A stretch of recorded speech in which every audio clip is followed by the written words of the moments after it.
Hey guys, this is greenyxi, welcoming you to Let's Play Final Fantasy IX Part 17. We left off with Dagger and Steiner trying to get back to Treno, and from there, Alexandria. I do have my new mic today, because this is a post-recorded commentary. Again, it should be the last time because I've updated my software.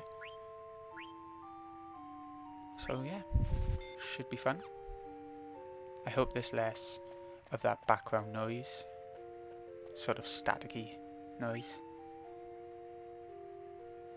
The next episode will be the last one with the old microphone, so it will go down in quality a bit, maybe.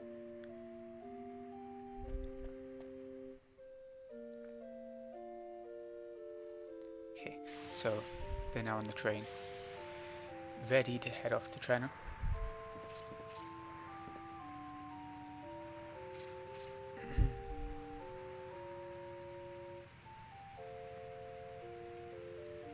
We are now really close to the end of Disc 1. So, all of the sort of introductions and tutorials and everything will be done. There haven't really been any problems in this disc. And you shouldn't really have many, except maybe Gizmaluk. You can always just do a bit of leveling and get through these battles, through these bosses.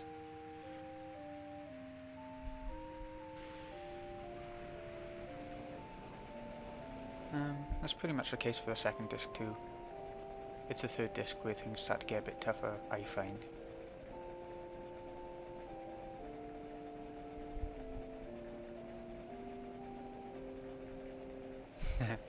Dagger did visit Chocobo's forest then.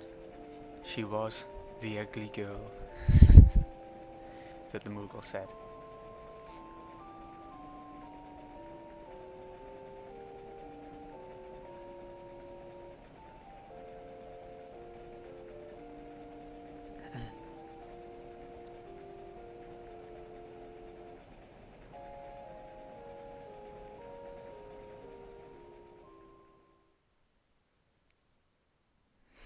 Silence. Okay, we are now back with the other four. The harder part of this sort of party split up.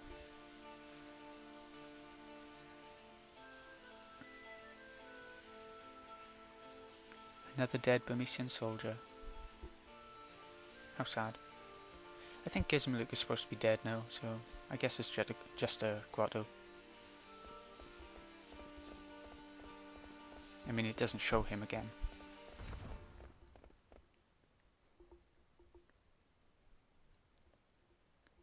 So we're back out on the field map now. Oh, that took a while. Okay. Can't quite remember what sort of menu things I did. So you'll just have to watch.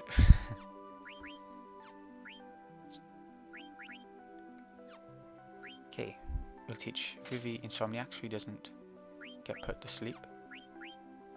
And he can absorb thunder attacks with the coral ring that we won from Limblum.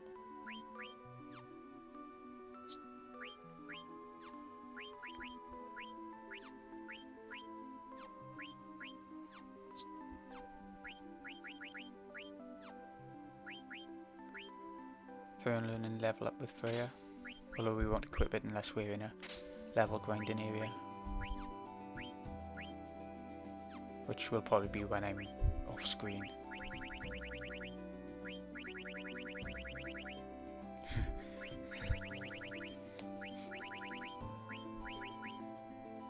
Yeah, I always like to have Dragon Killer equipped for Freya, because she is a Dragoon after all.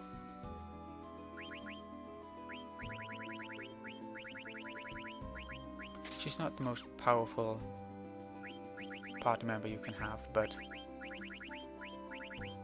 there's something interesting about her. Something that makes you think that maybe she's not completely useless to have in your party. I was actually looking around for chocobo footprints around by here, but never known where they are, and it doesn't really matter. I don't think you get much out of this chocograph anyway.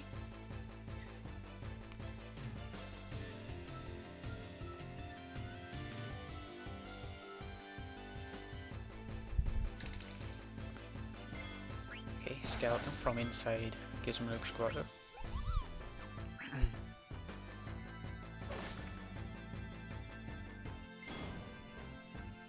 Yeah, so I'm hoping there's less static coming through. I really am. Oh, lizardmen can use protect, so that they get less damage from physical attacks, but it doesn't really matter. As I found out in this battle though, they do actually have quite a bit of health. I never realised quite how much before. You can learn a move off them. You'll see which one soon.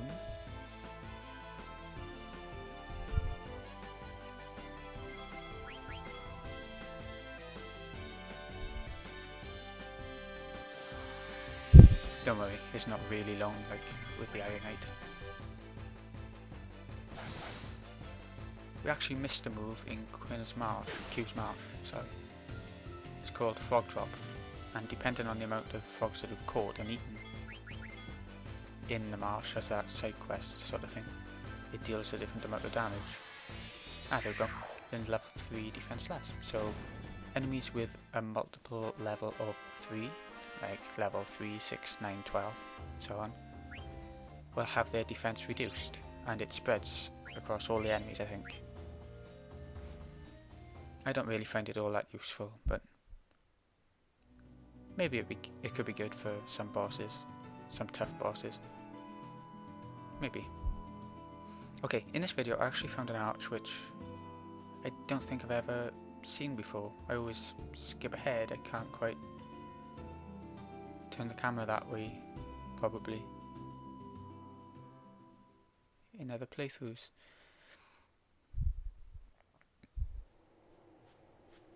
I smell fire. There's a war on the other side of that gate. It's good in this game because it doesn't make the battle and the war right in your face like in some games. I mean, I find wars really boring. It's just stab stab. Stab stab, bang, smash. It's nothing interesting. So the fact that they didn't put it in your face in this game really, I think, improved the plot. So you can imagine what's happening anyway. You don't need to see it.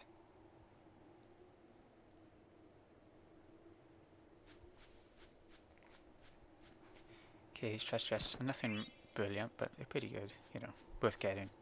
High potion and a tent. Okay, tent's good. They cost 800 gil, which is quite a lot for now.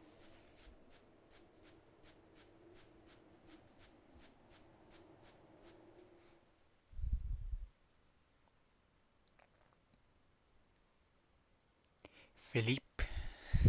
I got a Frenchie on my friends list. Jose. I think he's Spanish. Okay, here comes the last town / dungeon of disc 1. Bermesia. Here we go. I actually really like this place.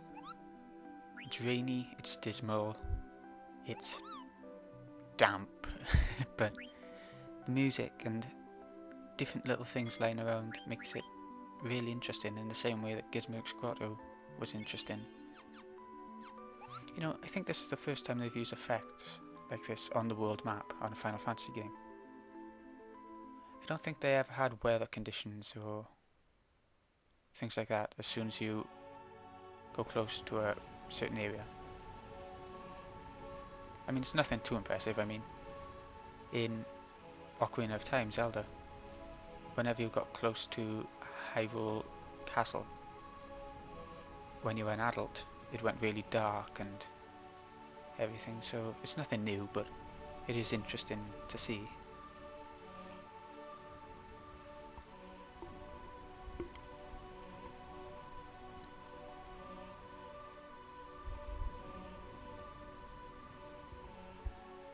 Yep, This is Freya's town.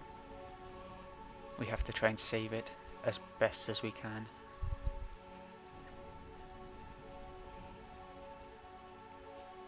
Realm of Eternal Rain. Yeah. Don't think I'd ever want to live somewhere like that, to be honest. I mean, live in the UK, so I guess I do. You know what I mean. Okay, behind this overturned cart is cancer.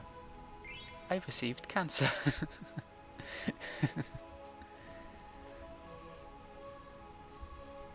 Oh, bye Frenchie.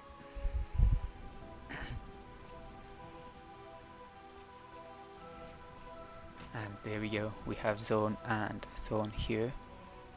Once again they've turned up. And once again we get to fight some black mages. This is a little bit of a long video once again, but I mean it's close enough to my half-hour limit to not really matter.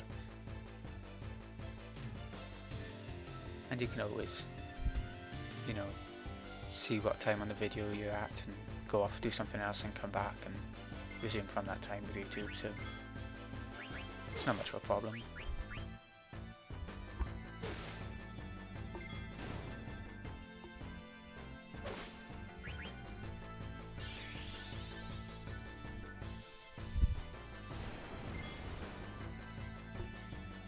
Okay, should be down now, I think.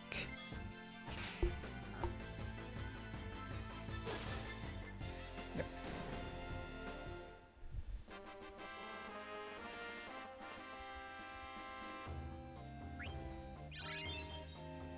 Yay, Ziddy learned what's that? Go get my words out. So we can switch to his next weapon.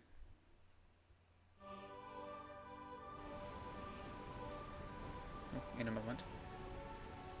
The general will punish you. Wonder who the general is.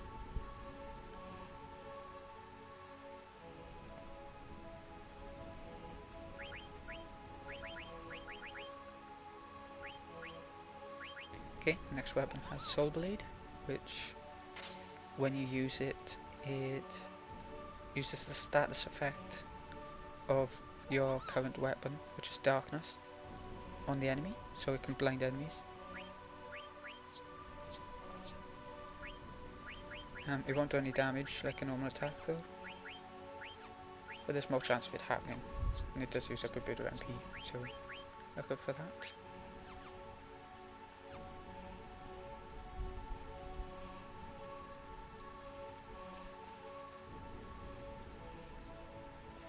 I tried this way first, although as you can see, there's no way across the path up the top on the second floor.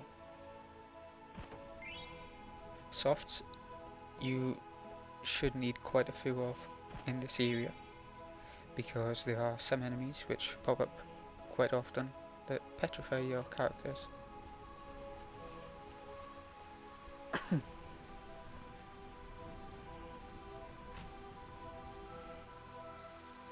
So, we went the other way. There are treasure chests here, like that one on the top ledge, that are mimics. In other words, they're not really treasure chests, they are a battle. They're not really worth going for, unless you want to be the completionist. Okay, we need a bell to get in that door, just like in Gizm Lig Squatter. Now, if you walk across this bit by here, you can get the treasure chest on the other side. I said it to walk, and yet he still carried on running, so it didn't work and we missed the treasure chest. It's a bit unfortunate because I can remember it being something pretty good, but doesn't matter really. Doesn't matter if we miss any treasure chest this early on, to be honest. So now we have to go back around and to the other side where there was no path to walk across.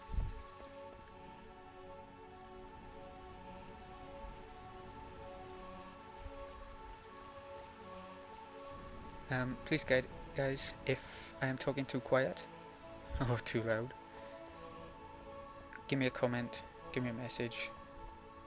Oh, here's the mimic. I of course wanted to show it off. I didn't accidentally open it, not realise it. I think they're a bit of a darker colour than normal treasure chests. I think that's how you're meant to see the difference.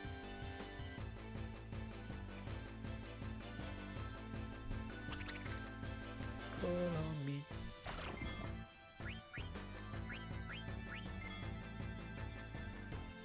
Quinn is getting eaten. Quite ironic. But unfortunately for the mimic, it doesn't learn Quinna's moves, so it's gonna have to lose. Potion stolen. I thought I'd kill him off before he got away. Or try anyway.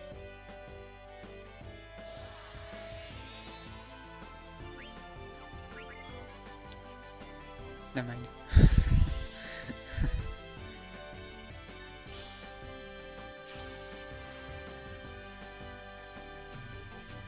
Now this dungeon slash town is actually quite short, really.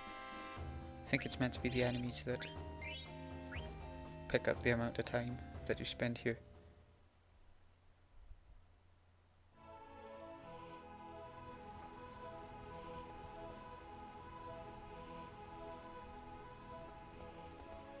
Ah, dead bodies.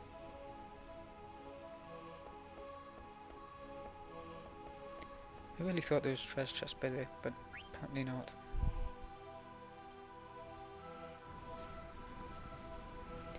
And yes guys, I do have a bad throat once again. I don't know what's happening. I never have bad throats.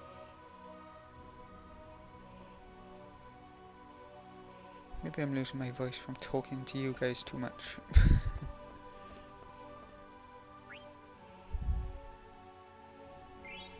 This is the bell we need for the door.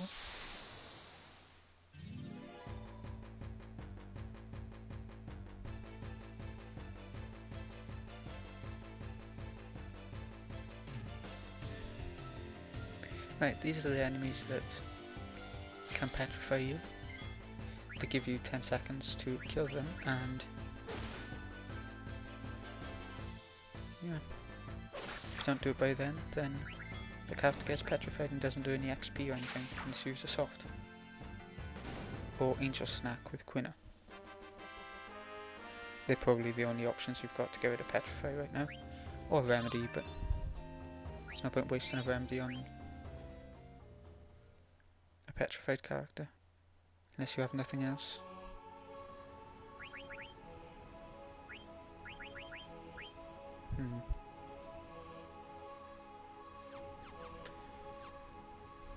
Okay, there's another treasure chest over here though. It contains an ether. I don't think I've used a single ether on this disc.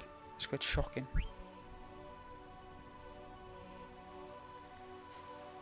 Oh well, at least I'll have them for a certain dungeon later on. A certain very hard dungeon.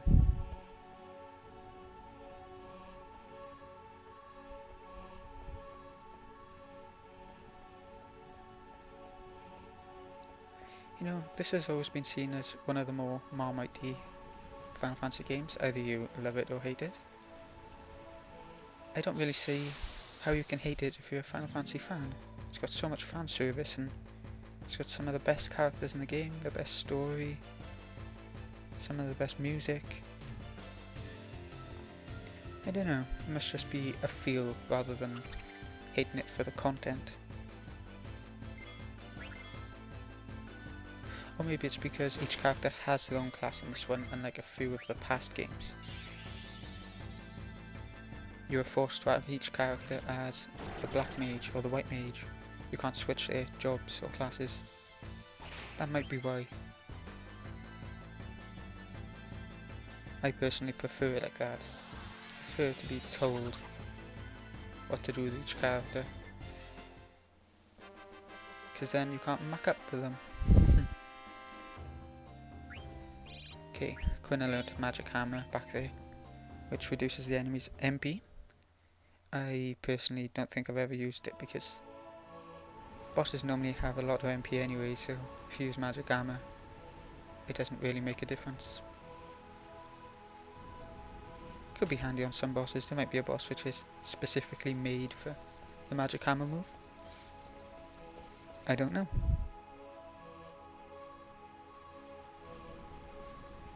Okay, ring the bell. Ring the doorbell. See if someone will answer.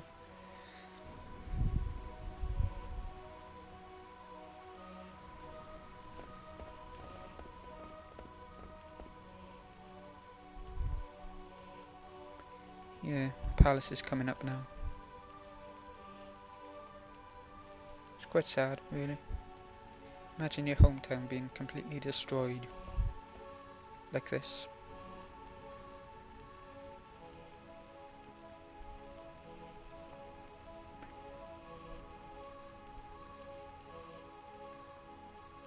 I mean, it's quite a sad game in general. There are funny parts, plenty of funny parts, but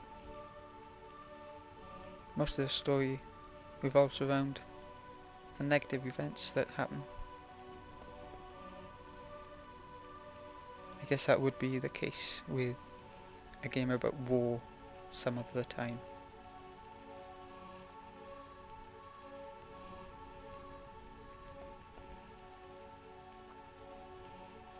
Lies. Vivi is evil. Let's hand him over.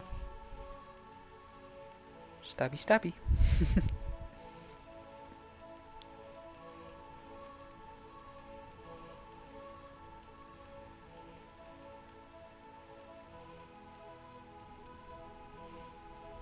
Okay, the family has gotten away. Let's keep going. Oh. Well, get away soon.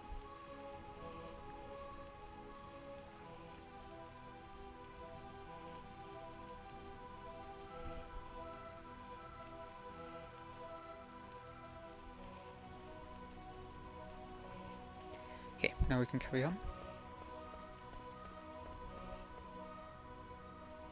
First of all, head into this archway in the bottom for a little optional cutscene. I don't think it actually matters if you get it, but you do get an extra 80 later on, I think. I've never not saved these, so I'm not sure if they'd get away anyway. Zidane is seen as the true hero who will do anything for no reward, even if he is a thief now.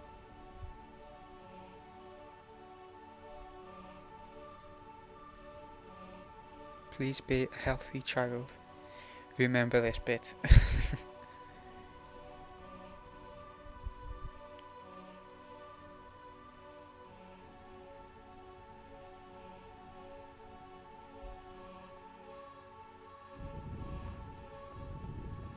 Move.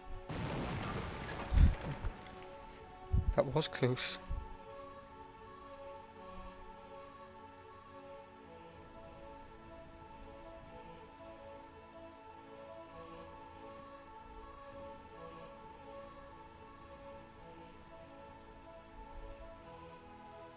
Yeah, I'm looking forward to it. Take care.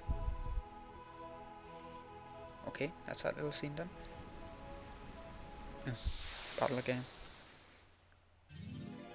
You'll notice I've left in all the battles for quite a few videos now.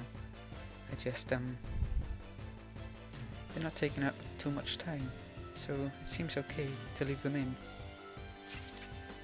Again, if it annoys you, please comment me or message me. Comment preferably.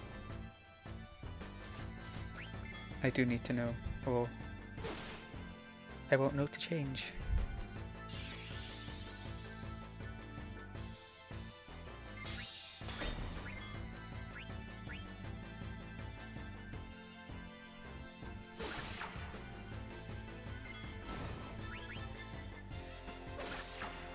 And there we go.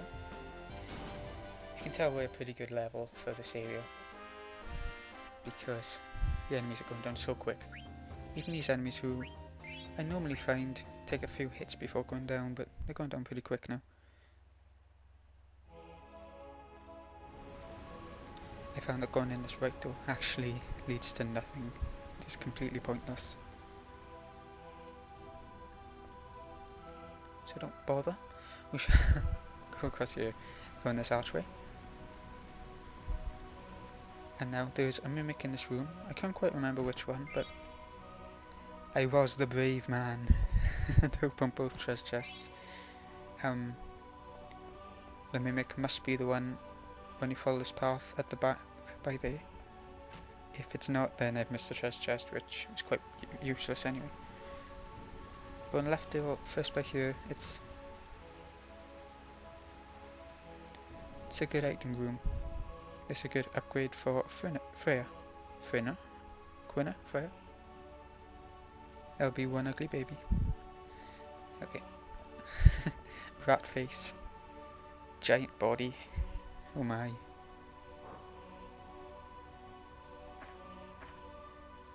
Yep, Mythos Spear for Freya.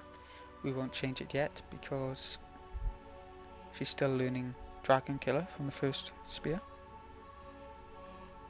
Although it will be equipped for the next video. I don't actually mention it in that video, so I'll mention it now.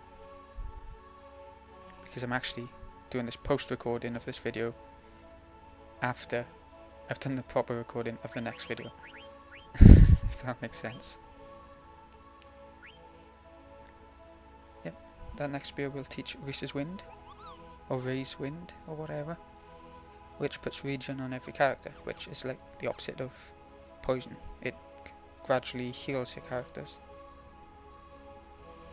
Now don't go up the middle until you've finished these two rooms. We shall go in here. The treasure chest at the back is a really good upgrade for Vivi. Lightning Staff teaches him Thundara, the level 2 of Thunder, and Poison, which, you know, poisons the enemy. Doesn't actually do any damage to them though, I don't think. Also, his thunder attacks now do more damage with this equipped.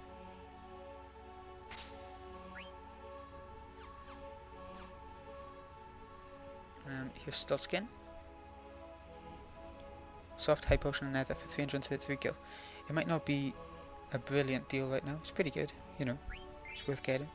But as you find him more and more, as you keep buying his stuff, he'll keep appearing in different places. And you will see him with better deals. Okay, letter to Atla. Hear that Stulskin's heading in your direction, Kubo. I've never met him. Tell me what it's like if you meet him, Kubo. Check and see if he travels with a map of the entire world and with rare items, like the rumour says, Kubo. We got a Kubo nut. Now, you can take that back to the couple in Gizmaluk's Grotto, but it's a pretty crap item you get in return, from what I remember. It's a piece of armour for Zidane or a couple of others. Now we have another letter for someone else. Okay, for the first time now we have Mog Shop at the Moogle's place. Needle Fork, as you can see, is quite expensive, so it's good that we stole it from the Zagnol in Limblum's Festival of the Hunt.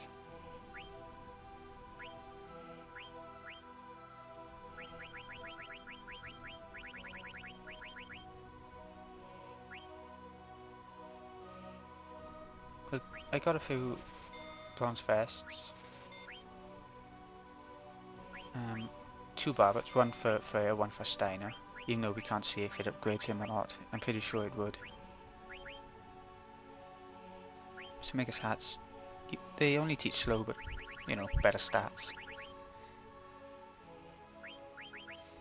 Get a few items. I like to keep in multiples of 5, just because it encourages buying more of them, which you really do need to do as you go along. Okay. I equipped a few of these things now, ready for a bit of level grinding, which I'll do off air.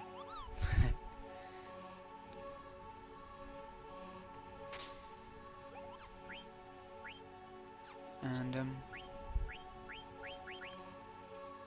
yeah, took the cotton robe off of Vivi, just because Dagger is the only one who can really learn the moves right now.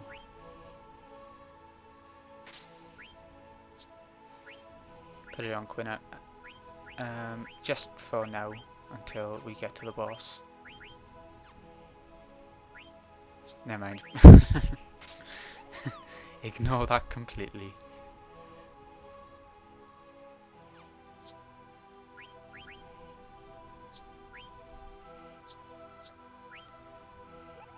I think that was it. That's all my equipment ready for a bit of leveling.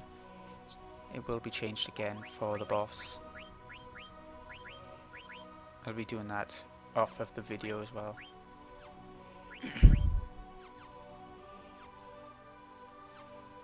And this has been greenyxi.